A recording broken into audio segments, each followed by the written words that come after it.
Hi, Jeff Sawyer with DIYHouseTips.com, and today we're doing a project, a couple projects actually. I'm going to put down a engineered hardwood floor, and what that requires is to take up the carpet here. And since we have the room cleared out, it's a great opportunity to give the room a good paint job. So next, what I'm going to be doing is yanking up the carpet. I'm going to do that before I coat the wall, give the wall coat, because there's a good chance that I'll be scraping the walls, and I don't want to scrape up the fresh coat of paint.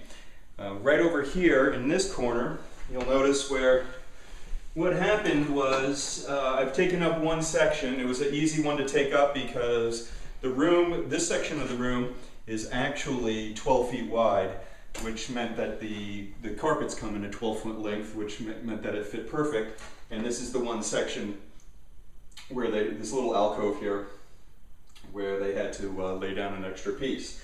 So if you take a look at what I've taken up so far, you can see what happens underneath the carpet.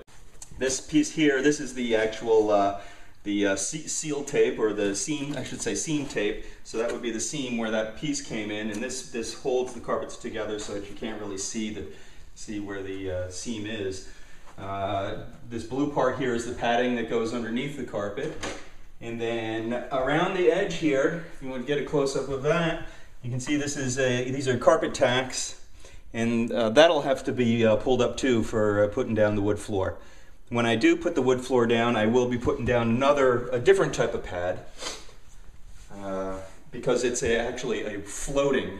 I don't actually nail or glue this floor down. It's actually a floating floor. I don't know if you heard the scratching on the door before, but I got a new helper come in. What's going to happen here when I remove this carpeting is that I'm going to take a cut right down the center of this, so that when I take it up, it'll be easier to pull it up, and also easier to cart away to the dump.